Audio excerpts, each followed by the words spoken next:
So we're back. It's been a while since I've made one of these. So this one is going to be really, really interesting because it's a topic that I'm constantly talking about with my clients, with my friends who are making content, who are growing brands, in all kind of like in all of the industries. And it's this idea of finding your voice and finding your lane, especially when it comes to creating content and positioning without having to niche down. And I call this the art of becoming yourself. And it sounds like really poetic, but basically the thesis of this is what I've seen is with like, and this happens with people that are more advanced when it comes to content, people that are in the beginning stages.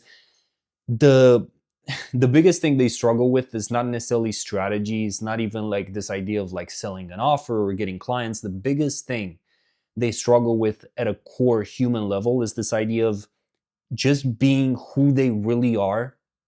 So this is what I want to explore today with you. So it's like finding your voice without having to niche down, especially if you're in the process right now of trying to find that perfect niche. This is going to help a lot because it's basically going to break down this entire and almost like destroy this entire idea that you have to niche down, you have to find that one single lane. Why? Because let's get into it. Because niching down essentially kills your magnetism, right? And so when we're talking about building a brand that attracts people, and by the way, this is not to say you got to build like a viral brand, because this idea of a cold brand, we talked about it before. Cold brand and a brand that creates obsession and that gets people to be obsessed with you. This doesn't automatically mean like it needs to be viral. You need to go viral. No, it means you want to actually get that select group of people that you truly connect with on that deep level, right? So niching down kills that magnetism because this is like a positioning strategy. And niching down, and it works for, don't get me wrong, it can work for products, right? It can work for SaaS companies. I had a SaaS business before. It works for agencies. But you, especially if you're a founder watching, you are not a product, right? Obviously you're a person, right? And when you treat yourself like a product and try to optimize everything, try to optimize yourself into one single category, you strip out the exact thing that makes anyone like actually care about you, which is your voice, which is what I want to talk to you about today. Because I'm working with people from all around the world, and I'm working with divorce lawyers, I'm working with private equity guys, I'm working with mindset coaches, I'm working with fitness coaches, with fashion stylists, with clothing brand founders. And the biggest thing I'm seeing is this obsession, right? With, oh my God, I have to find my niche. I have to find my perfect thing to talk about. I want you to understand, there's no like such thing as the perfect thing. It's similar to this content strategy. There's no like perfect hook. I think we obsess over this idea of having to niche down. I know I did, because that's all we ever hear from these like bullshit funnel boys and gurus and stuff. They tell you got to find your niche, you got to niche down. In my own case, I'm going to be honest, I went through that in 2024, through that whole trap, and I'm going to break it down further. And one of my friends actually told me, like, it's funny you found your niche by not niching down. Like, you'll find your angle by not by essentially finding your voice, without having to niche down, which is what I'm breaking down in this video. So let's talk about this idea of the cascade of niching down, like the gurus told you to, because I think it's a really interesting thing. So here's what I mean by cascade is the whole like spiral, right? The process. So it starts with you picking a niche that you think is smart instead of one that's actually true to you. You start sounding like every other person in that space, because it makes sense. And you can literally scroll through my channel. Even like 1 year ago, I was making content that was kind of sounding like everybody else in the space. And yeah, it's very interesting, right? Because that is what's happening right now. I'm not going to drop any names, but you can go look at them. All of these all of these guys that are doing the the mural board videos and stuff, which I used to kind of do a bit as well. It's like it lacks personality. Like is they're literally sounding like fucking clones, like robots, right? And that's in the especially in the business space, you can see that like the most, right? So again, you kind of cut away the most interesting parts of yourself to just stay on topic, and then your content becomes technically correct but essentially emotionally dead. As I said, is kind of like this idea of clones, because you follow the niche advice perfectly, right? You picked your audience, which is crazy because the audience kind of picks you. You don't necessarily pick your audience. You picked your topic, you stayed consistent, right? And you ended up sounding like them. And this is again the same trap I fell into in 2024, which is, let me tell you, like that led to me going through a really rough burnout. Because let's be honest, if you're in that place right now of having or like wanting to niche down, you get to a point where, and I'm saying this because I'm literally talking to hundreds of creators and founders a week, every single week. You get to a point where you don't fucking like the content that you're making. You don't like the content that you're making. That's the truth. That's the truth. You don't like the content. You hate filming. You hate talking to the camera. You hate the little scripts that you write because they're not you. They're not who you are. All because you follow some fucking bullshit advice of, this is how the perfect niche to you got to speak to your ICP. You got to talk to don't get me wrong. There are some things that work, but for the most part, that's fucking bullshit. That's bullshit. Because you end up in a situation where you don't sound like yourself. And I see that time and time again, and that does what? That causes you to burn out. To burn out. You don't like content. That's why you burn out, because you deep down, you don't actually enjoy the process because it doesn't sound like you.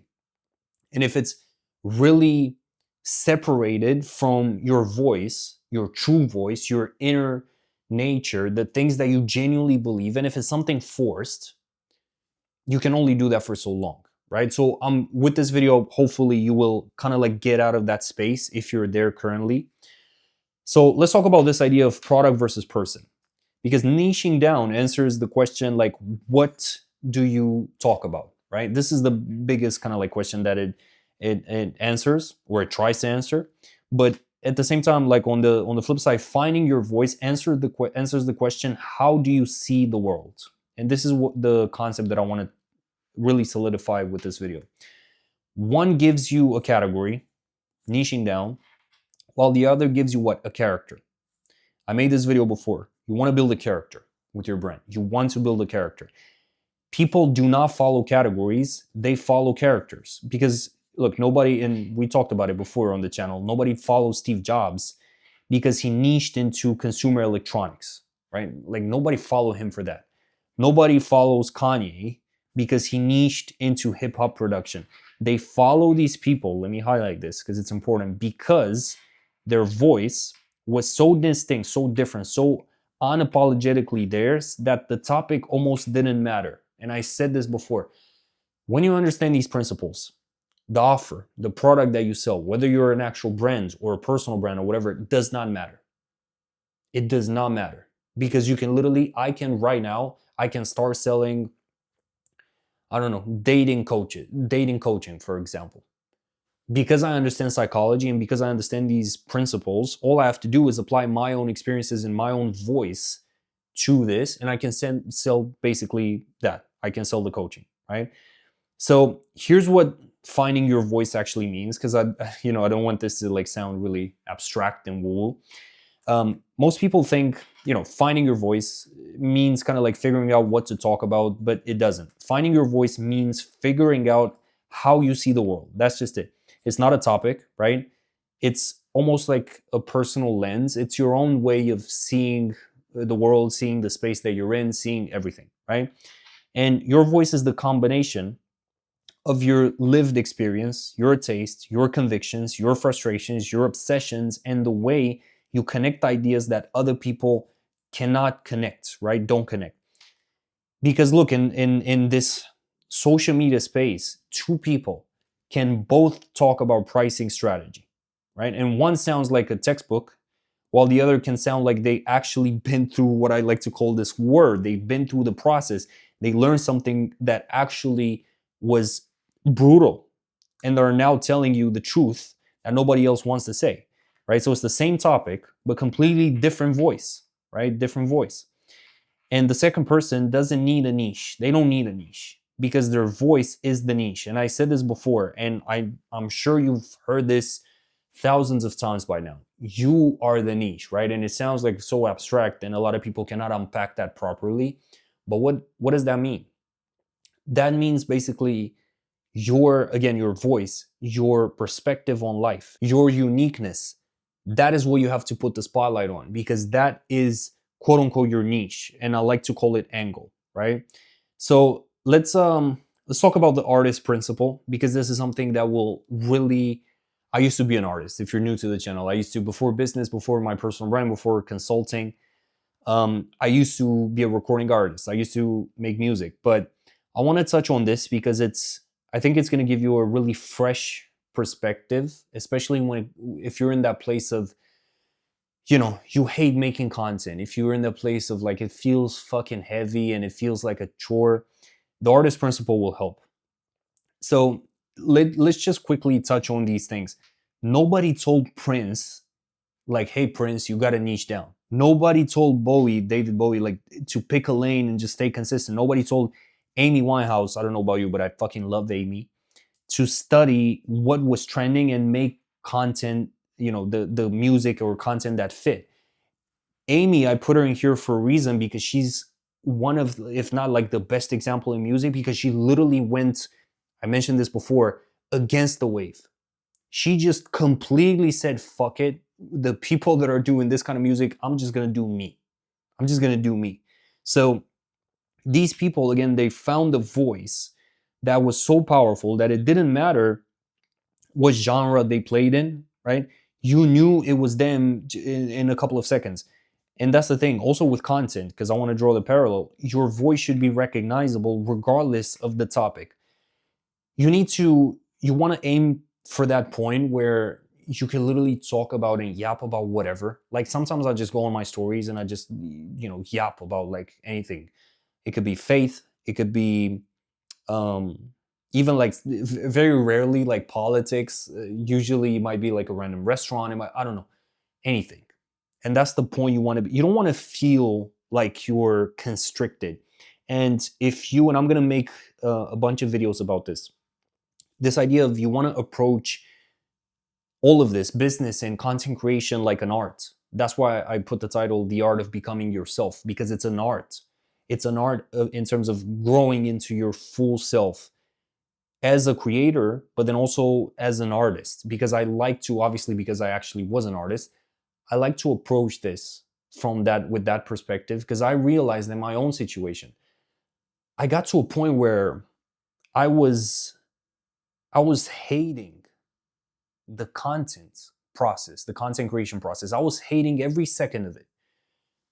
And then I reminded myself of this idea of like, who am I creating content for? Like, content, don't get me wrong, like it needs to bring you clients, whatever. But at the end of the day, bottom line is, you want to create content for your soul. You want to create content to be like as an extension of your soul, of your mind, and hopefully through that process, help others. You don't want to create content that is synthetic. You don't want to create content just for the sake of getting some leads in a fucking form. You don't want to create content for that, because you can only do that for so long, right? So again, your voice is what you want to be after. Now in here, I want to also touch on this. This idea of like, why are multi-passionate and multi-dimensional creators always like stuck? Because this is what I'm seeing. This is what happened to me. This is what I'm seeing with pretty much everybody that I start working with.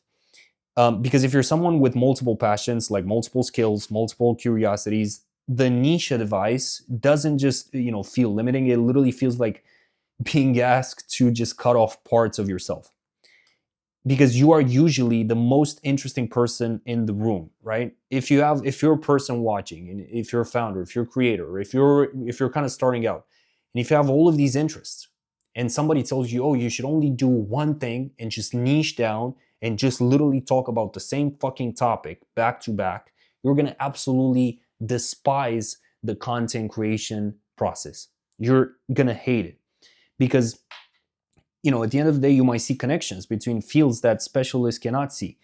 And a founder or a creator who understands, for example, music, psychology, and business isn't necessarily scattered. They have just a richer kind of like palettes than someone who only understands one thing. This is me, by the way, because I'm combining all of these things: music, psychology. I constantly talk about artists on the channel, business, and I do that because that's my unique advantage.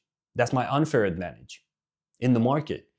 Most of these kids that you see, and I'm 29, I'm literally feeling like old right now. I'm feeling unk, as they say. Like, most of these kids, the reality is they haven't lived life enough, and they've just been locked in a fucking room. Yes, probably making a lot of money, and just like focusing on funnels. So I'm focusing on growth operating, or focusing on this in my own sort of space. Which is, I don't even want to like label myself in that, to be in that space, whatever. But in this entire thing, it's like I looked at that and I was like, I don't want to be, I'm not one of them necessarily. So let me just talk about the things that I genuinely enjoy. That's why I'm making videos. I might make a video talking about Chanel. I might make a video talking about Saint Laurent. I might make a video, whatever. I might make a video breaking down a movie because that's what I'm into. And I'm going to always relate it back to essentially what I'm offering you, which is helping you build your brand, helping you build your strategy, your positioning. But it's interesting. It's something interesting to me. So again, this whole niche industrial complex like tells you that richness, is a liability. Like, you got to pick one, you got to focus, you got to stop confusing people. But all of this advice, if you're a multi-passionate creator, it actually gets you stuck, right? Because the people who confuse their audience aren't necessarily confused because they have too many interests. They're confused because they haven't found the common threads that runs through all of their interests. That's the problem. You're not necessarily confused because you have too much going on. You're confused because you just don't know how to bring it all together, which is hopefully what I'm going to give you with this video. And that thread obviously is your voice, right? So I want to quickly touch on two case studies here. One is Virgil Abloh, because we talked about him on the channel previously, but the guy was basically in architecture, DJing, like fashion, furniture, art direction, and he refused to be boxed into one discipline, right? His voice was all about like just deleting the boundaries between high and low culture, putting quotation marks on everything to make you question what things actually are. And that perspective was the brand, right? Not just the fashion, not the design, but the way he saw the world. And he didn't niche down, right? He had his own lens, his own way of seeing things that was so clear that everything he touched felt like him, like his style. And we have the same thing here with Rick Rubin. If you know the guy in music, he's produced like hip hop, country, metal, from Johnny Cash, Jay-Z, Red Hot Chili Peppers, Adele, you name it. And his niche technically makes no sense on paper. And if you know Rick Rubin, you might have seen this. I think it was like an interview with him saying like, I don't know what the fuck I'm doing, right? Like, I don't know how to play an instrument. I don't know this, but like basically his voice is unmistakable in the music industry because it's his own take and taste in music, which is very interesting because he's stripping everything down to its most honest, like most essential form. And that philosophy runs through every single thing that he's doing. And he doesn't have a niche. He doesn't have one style. He has a creative worldview, again, that's so clear that people trust him across any genre. He can produce any album. He can produce any song because people trust him for that. So with this, now that we kind of had a look at this, how do you actually find your voice in your space? I broke it down into like steps, but I don't want you to, again, constrict yourself into just strictly following these steps. This is just for clarity. But step one in my mind, with everybody, it's like I tell them, you got to find what are you constantly obsessed about, right? Not what you think you should talk about in the space, but what you actually cannot stop thinking about. The patterns that you notice, right, that nobody else seems to see in your space. Write down 10 of them, or write down more, write 100. It doesn't really matter. Don't filter anything. Don't ask, is this on brand? Is this whatever? Just write and start here. Start with your obsessions. And again, don't be stressed out about like, oh my God, is this the best thing to say? Is this the best thing to talk about? Is this the best topic for this brand? Fuck all of that. Write everything down. Write the patterns and the things that you're constantly obsessed with, because you will see it all starts with this, with you being aware of that, right? Now in here after, it's like you want to find the common threads amongst these. So look at that list and ask, what's the deeper belief underneath all of these? So what's the worldview that connects all of them? Because I might have these interests right here. What's the common thread? Right? That was a really like ugly drawing, but you get the point. What's the common thread? And for me, for example, everything traces back to like one core belief that the person behind the brand / the business is way more important than the brand itself. This is why every single time I start working with somebody in my one-on-one mentorship, I ask them like, what kind of made you like work with me as opposed to like these guys? And they're like, amongst other things, they tell me, because you put the spotlight on the person and who I am, rather than just giving me a copy paste funnel or formula that doesn't really work. And that's my core thesis. And it's very artistic in that way. It's very like rebel. It's very, it's all about the person, because identity beats strategy and character ultimately beats like the content. If you have the identity and character on lock, you can create anything. Again, the niche or the angle, whatever, doesn't even matter, because you have your voice. And that thread for me connects music, psychology, luxury, consulting, content, business, essentially all of the things that I'm obsessed with, all of the things that Andre, the person, the human, knows and is actively learning about. So you want to find the common thread. Then step 3, ask yourself, what am I against? We talked about it before. This is the idea of the enemy, because your voice is the clearest when you know what you actually reject. Not just what you believe in, but what you genuinely get triggered by, what genuinely triggers you in a good way, right? So what is this? This could be the advice that makes you, kind of want to throw your phone away, the trends that make you feel fucking disgusted, the industry things that you think are actually destroying the people who follow them, because you're against clarifies your voice faster than your for ever will. In other words, sometimes it's better if you don't necessarily have that clarity to focus on, what do I actually despise, what do I actively like reject, and go from there if you don't know what you necessarily stand for. So with this, you can write down like 5 things in your space. That's how I would do it, that genuinely like make you mad. It could be, again, phrases, archetypes, behavior, systems, patterns. Find out, what am I actually against, right? Now, after this, create before you're ready. I cannot say this enough, but create and start talking, start making videos, start making content before you feel actually ready, because you will never be ready. We're constantly, as human beings, in a state of evolution, in a state of change. And you want to create before you feel ready, because the thing is, most people are waiting to just figure out their voice before they start creating content. And that's backwards thinking, right? Because when I was making music, I always said this, like, it took me some time to grow into myself as an artist. Like, it took me a bit. And your voice doesn't appear in silence when you just sit and just think about the content. It appears when you start doing the reps. It appears when you start having the motion and that friction, right? So you find your voice by talking, recording, writing, and noticing which kind of moments feel like you and which feel performed. Because I had a client, which is very interesting. I had a client recently, she completely took off with this video that was just like her literally, talking to like the selfie camera thing. And it's very simple. But she took off with that video.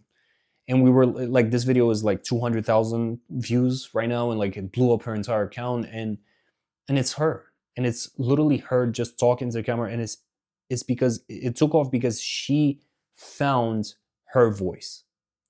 And obviously I helped her through the process, but it's beautiful to see somebody that, because again, strategy was never the issue. The content topics, and usually that's never the issue. It's the fact that you know, again, you haven't found that voice and that common thread.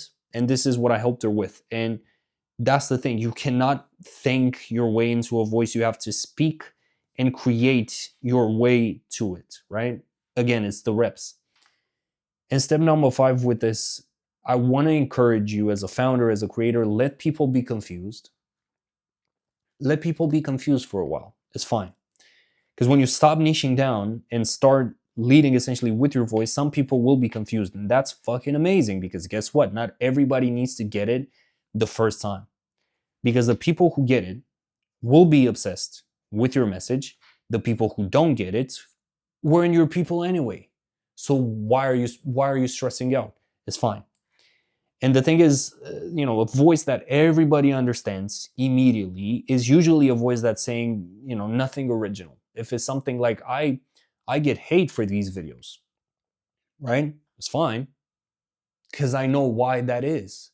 Because they tend to polarize, and I'm doing this on purpose. They tend to repel a certain archetype that I don't want. And they're not my people anyway. So why would I want them? So you got to give yourself permission to not be immediately categorizable, because that's not a weakness, right? If people cannot put a label on you, that's fine. That's fine. Especially, again, if you're multi-passionate. I talk to so many people in the DMs that are like, I have these interests, I have this, but I don't know how to bring it all together, because I want to niche down and I want to just talk to my ideal avatar. And that's all. Like, my question is, why would you want to constrict yourself like that? And don't get me wrong, this doesn't mean, I mentioned this before, everything is nuanced. This doesn't mean you go out and, one video you talk about like fashion, if you're a fashion stylist, and then another video you talk about burgers. It's not about that, right?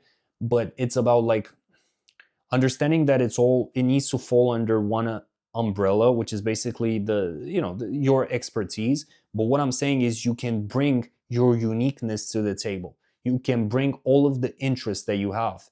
Because if you just want to niche down and constantly do every single video about the same fucking topic, you will go crazy. You will go crazy, 1, and 2, you will hate content. You will hate the process. And I'm saying this because I went through it. And that's the thing, the intersection of all of these things, that's your unique angle. And is this your obsessions, your skills, and your story. And we're going to end with this, because the minute, again, you put this on paper, and the minute you clarify this, is going to give you, I don't know, it's gonna lift that weight off of your shoulders, in terms of like, oh my God, I have to like constrict myself. I have to limit myself into just one topic. And it was literally the same thing for me, which is, and ironically, the minute I stepped away from this idea of like, I have to niche down and I have to just focus. At one point, I was so obsessed with like just trying to like help coaches and only work with coaches. And now I'm working with literally I can work with anyone, because it's all psychology and it's very high level thinking and strategy. It's not a fucking copy paste funnel. The minute I stepped away from that, I noticed like, not only because I don't like to talk about numbers, but let's say everything fucking took off. So hopefully you got value from this video. We're going to do a lot of, we're back on the channel. It's been quite some time, because it's been like 3 weeks. But for me, like it's such an interesting period, because I'm so full with my clients and I'm so locked in, and we're getting amazing results. And by the way, if you want help with all of this, and if you want to really like get a crystal clear picture in terms of your brand, your positioning, you can book a call with me down below, a consultation call. But hopefully this was valuable. I'll see you in the next one.